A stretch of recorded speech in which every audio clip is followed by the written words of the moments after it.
नमाज आदमी पढ़ता है, नमाज के शराइत हैं, हज करता है, हज के शराइत हैं, आदमी इबादत करता है, इबादत कर रहा होता है, इबादत करने के बावजूद उसकी इबादत कबूल नहीं हो रही होती।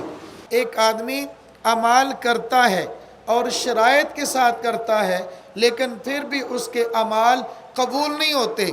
आप कहेंगे अजीब बात है। अब देखिए, एक आदमी नमाज पढ़ता है, नमाज के लिए शराइत नमाज कौन सी हैं? अंदर वाली को छोड़ो, बाहर वाली शर्तें कौन सी हैं? जगह का पाक होना, तो जो फरमाए। नंबर 1 जगह का पाक होना, नंबर 2 जिस्म का पाक होना, नंबर 3 आपने जिस्म का पाक होना, नंबर 3 लिबास का पाक होना, कपड़ों का पाक होना। अब इसके लिए बाकी चीज़ों को छोड़े, उसने वज़ू कर लिया, अगर गुस्ल था तो गुस्ल कर लिया, अपने जिस्म को पाक कर लिया, पाक जिस्म के साथ नमाज पढ़ता है, पाक जगह पे खड़े होकर नमाज पढ़ता है और पाक कपड़ों के साथ नमाज पढ़ता है। जगह भी पाक है, जिस्म भी पाक है और कपड़े भी पाक हैं और किबला की तरफ रुख भी है, नीयत भी कर ली है, नमाज का वक़्त भी है, सारी शराइत के साथ नमाज पढ़ता है। एक नहीं 10 साल नमाज पढ़ते रहता है लगातार। इन सारी पाकियों के बावजूद नमाज पढ़ेगा, नमाज तो नहीं होगी, उल्टा उसको अजर भी नहीं मिलेगा, बल्कि उसकी नमाज पर उसको गुनाह भी मिलता है। ये पढ़ी जाने वाली नमाज उसकी पकड़ का ज़रिया बन जाता है। उसकी वजह ये, इसने कालब के अमाल तो कर लिए। कालब कौन? यानी जिस्म है, जिस्म को पाक कर लिया, जिस्म के ऊपर कपड़े को पाक कर लिया और जिस्म जिस जगह पे खड़ा है उस जगह को पाक कर लिया। लेकिन जिस्म के अंदर जो दिल था, अब तक वो दिल पाक ना हुआ। दिल की नापाकी क्या है? इरादा इसका सही नहीं है, नीयत इसकी सही नहीं है। नीयत सही क्या नहीं है? लोग मुझे कहें बड़ा नमाजी है, लोग मुझे कहें बड़ा सजदा करने वाला है, मेराब तो पड़ गया, निशानात पड़ गए, लेकिन लोगों ने नमाजी कह दिया। ये तो छोटी सी बात है, इससे बढ़कर आप रात के इल्म के अंदर है। आप रात ने हदीस हज़रत रसूलुल्लाह सल्लल्लाहु ताला अलैहि वसल्लम का इरशाद सुना है, जिसका मफ़हूम यह है, क़ियामत के दिन 3 आदमियों को लाया जाएगा। नंबर 1 शहीद होगा, नंबर 2 आलिम होगा, नंबर 3 सखी होगा। सखी सखावत के बावजूद करोड़ों रुपया उसने सदका कर लिया, अब करोड़ों रुपए का किया हुआ सदका इसके काम न आया। ये सारी ज़िंदगी इल्म पढ़ता रहा, आगे पढ़ाता रहा, पढ़ने और पढ़ाने के बावजूद इसका इल्म इसकी नजात का ज़रिया न बना।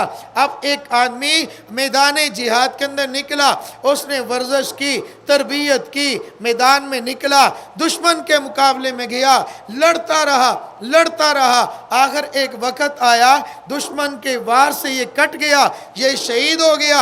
अल्लाह के दरबार में पहुंचा, शहादत के बावजूद, ज़ख्मों के बावजूद, सारी मेहनत के बावजूद इसके पल्ले में कुछ नहीं है। सिर्फ उसकी वजह क्या है? इसकी नीयत से ही नहीं। माल सदका करने वाला, उसने कहा मैंने माल दे दिया, अल्लाह के नाम पर दिया, सदका और खैरात कर लिया। ये तीनों शख्स या तीनों किस्म के तबके, तीनों किस्म के गिरोह, 3 किस्म के लोग कल क़यामत के दिन पेश होंगे।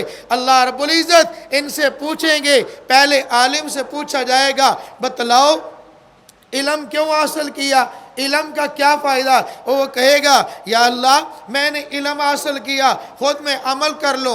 इल्म हासिल किया, मैं लोगों को दीन की तालीम दूँ। फरमाया नहीं, झूठ बोलता है, तेरी नीयत ये थी, लोग कहें बड़ा आलिम है, लोग कहें बड़ा खतीब है, लोग कहें बड़ा अच्छा मुकर्रर है। लोगों ने जो तूने नीयत की थी, तेरी नीयत पूरी हो गई। अब लोगों ने कह दिया जो तेरा मकसद था वो दुनिया में पूरा हो गया।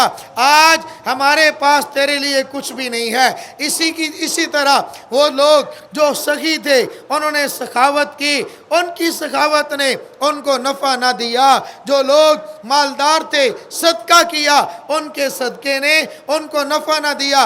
वजह क्या है? जो कालब के अमाल थे वो तो दुरुस्त थे, लेकिन जो कल्ब से अमल होना था वो उनका ख़राब था। कल्ब से अमल नीयत का होता है। अगर नीयत सही है तो अगर सही नीयत के साथ करता उसको अजर भी मिल जाता, अल्लाह की रज़ा के लिए करता उसको अजर मिल जाता। इसी तरह मेरे मोहतरम दोस्तों, मैंने नमाज की मिसाल दी है।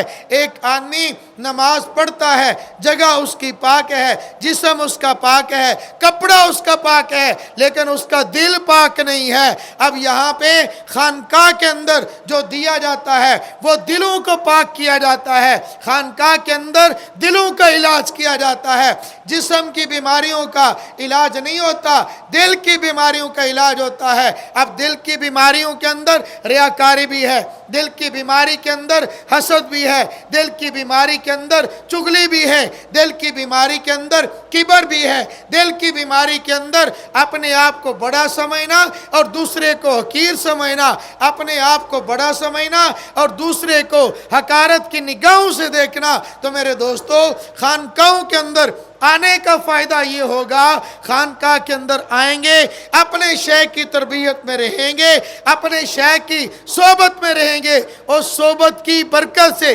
आने जाने की बरकत से अल्लाह रब्बुल इज़्ज़त वो अहवाल अता फरमा देंगे जो अल्लाह ने शेख को अहवाल अता फरमाए हैं। और उसके साथ साथ जो लोग वहाँ पर रह रहे होंगे उनकी वजह से, उनकी बरकत से अल्लाह रब्बुल इज़्ज़त जाने वाले के भी इस्लाह फरमा देंगे।